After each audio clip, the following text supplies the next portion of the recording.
up, family? Welcome back to the Ebony Odyssey. My name is Jermaine Golong, and I am a servant of the Most High God. Before we begin our journey today, I want to ask you to take a few seconds and hit the like and subscribe button. For those watching on TV, please hit the up arrow on your controller and click on the logo. Once you're on the logo, just go down and hit the subscribe button. After this, please go back and select the like button. This will only take about 1 minute.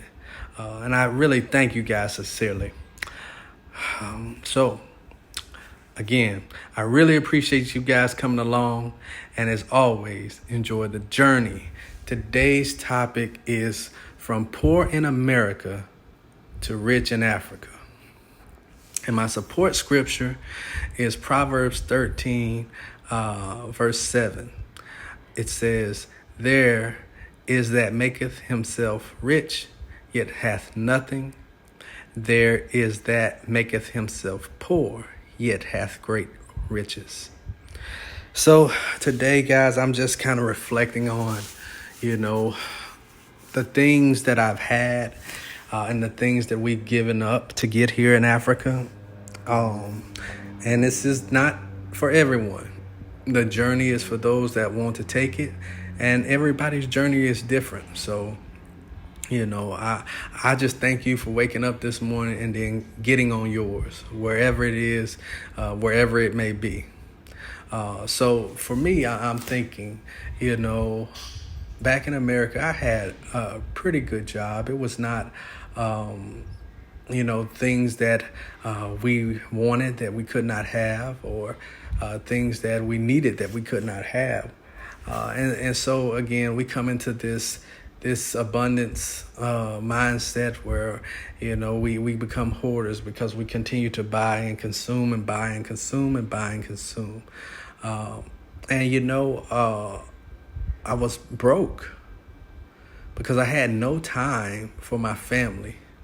Yeah, I had the money, but the time is the most important thing. And I had none of that. I had, I made time, but still I was always, dragging. I was always tired. I had no energy. Then it caused, overeating, just laziness. Because, I don't know about y'all, but I know I used to get up and I go to work and I bust my hump. And then when I come home, I would be mentally tired because I didn't have a physical job anymore. And so I was so mentally tired and drained. I had nothing. I had nothing left, per se to give. And then, I remember I was coaching and I was doing all this stuff. So, man, at the end of the night, I was on fumes. I had nothing. And, I still don't have enough for my family. But if you have ever, given your all to go bust your butt every day and then you get off and you ain't got nothing left, you know what I'm talking about. And so I was poor in that sense. Yeah, we had money, but what was life like if I was just working to pay the cable subscription, or working to pay the phone bill, or working to pay the Netflix account, and to buy the next trinket that meant nothing to us, right?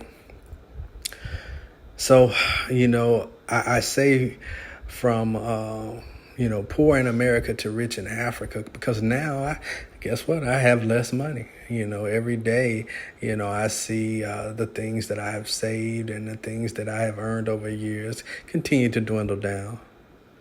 I'm not going to the point where I'm broke, but at the same time, I don't have the riches that I once have, but it seems like I am much more, joyous.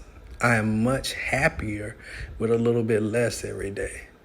I'm a little bit happier having to get up to make sure that I go out to do the little things that I have to do, to make sure that my family eats every day, to make sure that the business continues to move forward. Man, and I look around and I'm like, wow, this is amazing. This is amazing that I can sleep in my bed at night and sleep relaxed knowing that I don't dread getting up in the morning.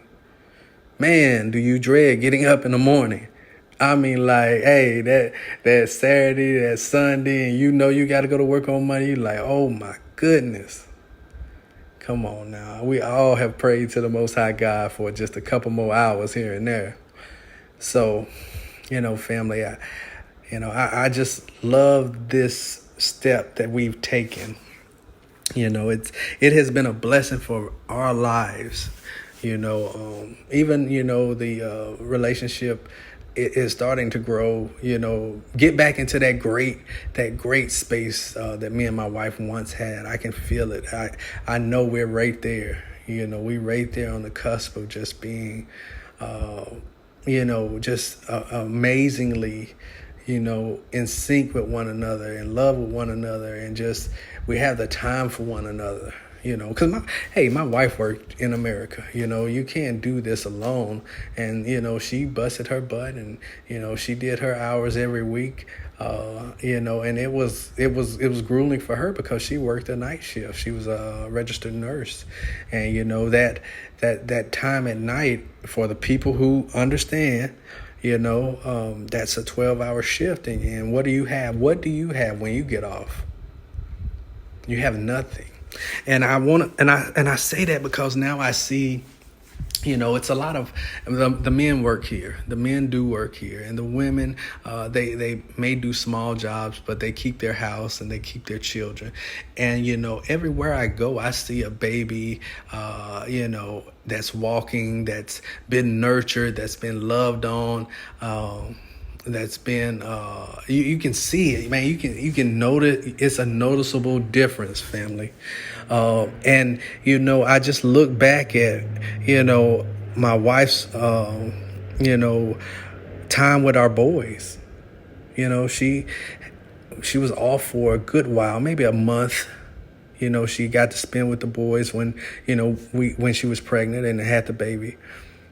But it was just like, wow, to be around your child all day. And I know people get postpartum because they don't ever spend any time with the children, I think.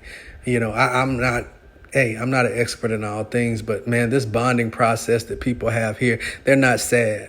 So, however we want to look at it, the more time you have with your children, the better it is. And I believe looking and seeing the culture here and seeing how happy the children are here and seeing how the family continues to gel and thrive and move forward together here, it's worth it.